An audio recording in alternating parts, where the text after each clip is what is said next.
binding on the lower court. So I was actually surprised that a high court have refused to obey or abide by the determination of a Supreme Court judgment. And then take the only part that is against him and then refuse to apply the part that is in favor of him. This cherry picking of what was contained in the Supreme Court judgment is what I'm against. Yes, that's correct. It should be implemented holistically. Yes. I'm not against facing any trial. Judgment. After all, I'm innocent, they have not been against me. But there cannot be any trial when key sections of the Constitution and a key Supreme Court judgment has been violated by a court of law. So you'll be patient for the case to go back and come back to the court? This is my 4th year in solitary confinement in detention. The 5th year will not kill me. Sorry, what if the case is also reassigned back to her? Will you still be comfortable? It's not going to happen. No, it won't happen. It won't happen. It doesn't happen. It doesn't happen that way. It doesn't happen that way at all. Thank you very much. These are the things that the public must understand. Most of you journalists, the legal correspondents, you don't take time to actually study some of these rulings and judgments. Go and study. In fact, I'll give you... Bring that envelope. Bring the envelope. Look at it here. Look at it here. Look at it. I'll give it to her because I think she's a bit more... Give her the Supreme Court judgment. Can you hold this for me? She can... I want to let the whole world understand something. Very, very clear. In all this is the judgment of the Supreme Court. It made it very clear that even that the impartiality of the judge is questionable. And is here. Where is it? Please do bear with me. It says it here. I like what is it. it? Page what is that again? Where it says page 18. all these things are online. Is it not page 18? All these things are online. So I suggest that the journalists in this country actually take out time to do some basic research. It's not difficult, just minor research. You will understand the vacuousness, the emptiness of all the charges against me. Okay. They kept switching the charges. Yes. They said I committed this crime in England, isn't it? Yes. I made a broadcast in England. Yes. And in 9 charges leveled against me, this place where I committed this crime was London, in the United Kingdom. Yes. When my lawyers came to see me, I had a discussion with them about how I'm going to defend myself. I told them that no court in Nigeria has jurisdiction to try me. Because since this offense was committed in England, so they said, it's only a UK court that can give a Nigerian court the authority to proceed, isn't it? Yes. Based on that, they removed London. Based on that, they now amended the charge again and removed London. Location of the broadcast. Location of the broadcast. Contrary to section 196. 174 of the Terrorism Prevention Act 2022. In violation of their own laws. Violation of their own laws. And you want me to stand trial under such circumstances? Is that possible? Nnamdi Kanu to stand trial where all these shenanigans are going on? It's not possible. Because My people, something very serious and surprising is happening right now in Abuja. The ongoing trial of Nnamdi Kanu has taken a new and unexpected turn that's shaking both the courtroom and the public. Reports reaching everyone today say that Judge James Omotosho, who is handling Kanu's case, has just received a powerful letter from an American lawyer, Bruce Fein, that has left the entire judiciary talking. Now, before I continue, please make sure you like this video, and if you're just joining us, subscribe right now so you don't miss any update that drops. So, what's inside this letter that's causing all this shock? Bruce Fein, who is Kanu's international counsel based in the United States, wrote directly to the judge, questioning the very foundation of this ongoing trial.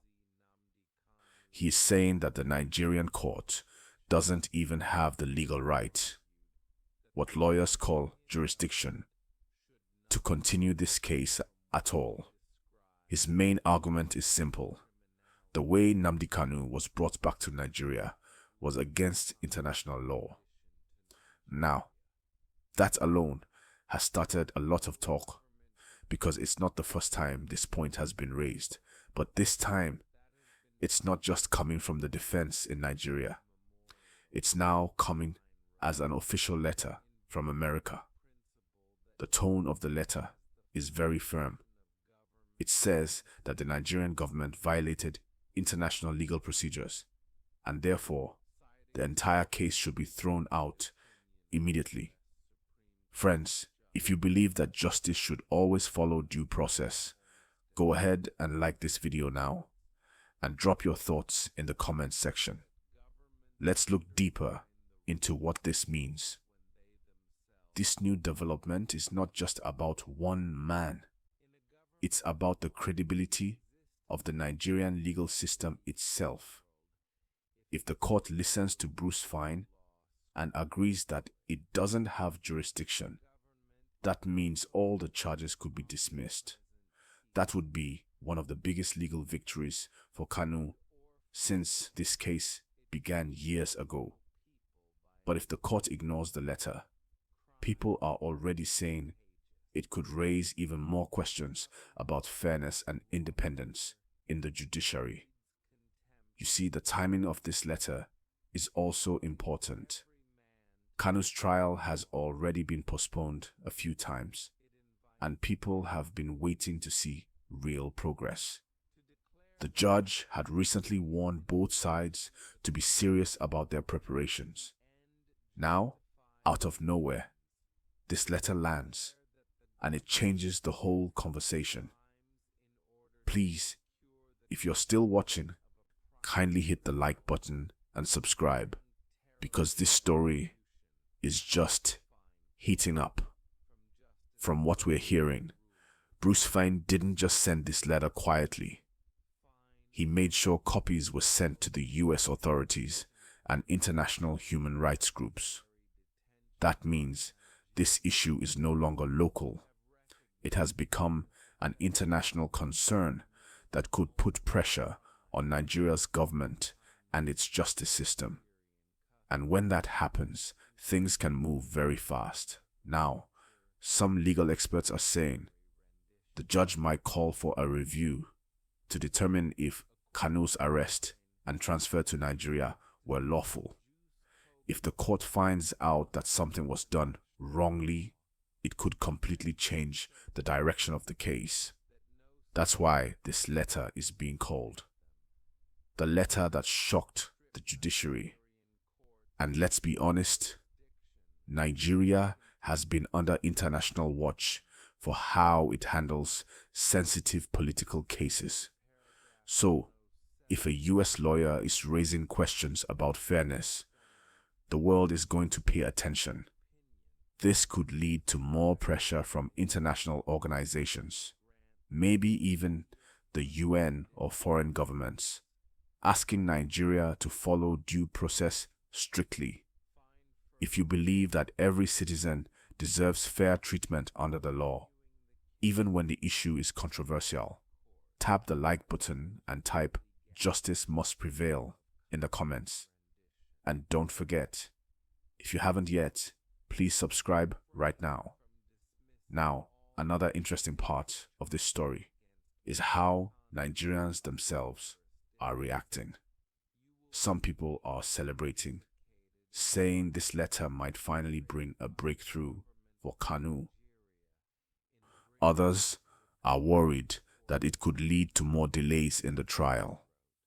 A few voices are also warning that if this situation isn't handled carefully, it might cause fresh tension in the southeast, where emotions are already high about Kanu's continued detention.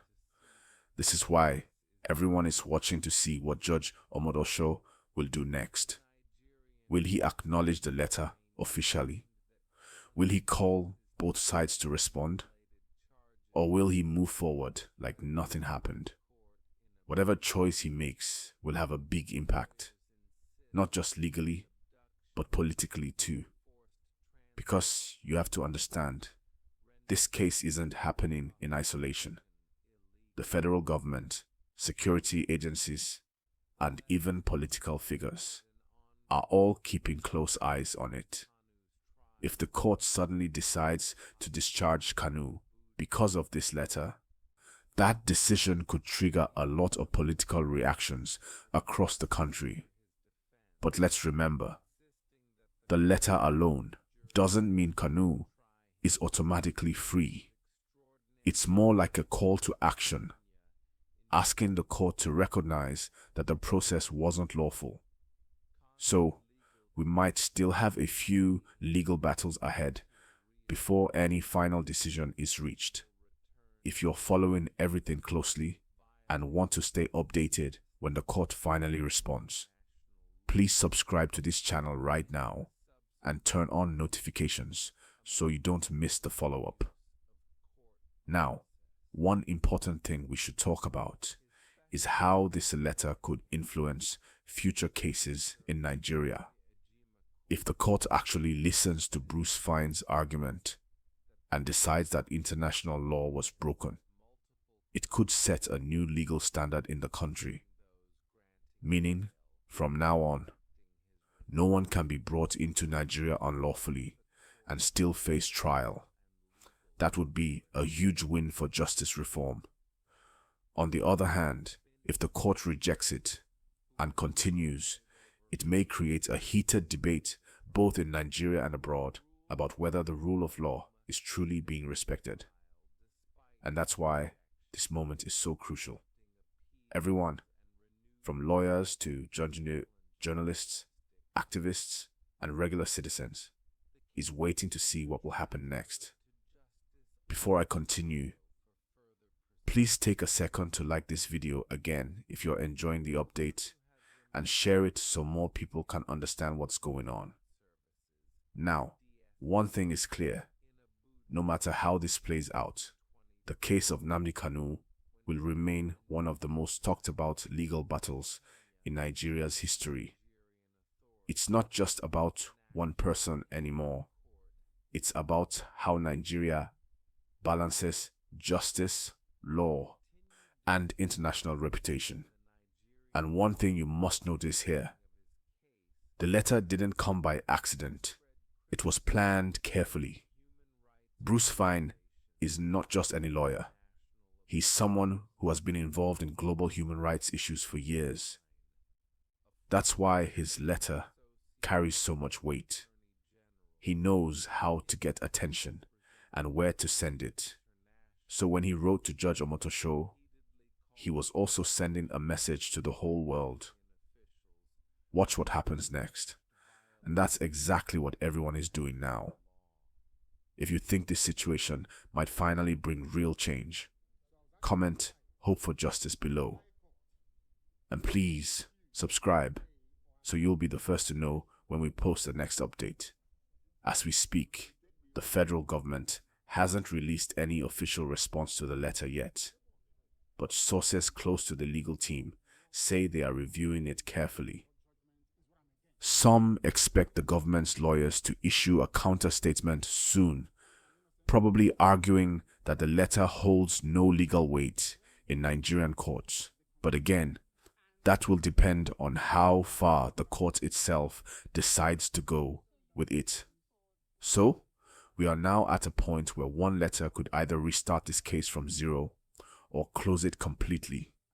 And either way, the outcome will shape how Nigeria's justice system is viewed internationally.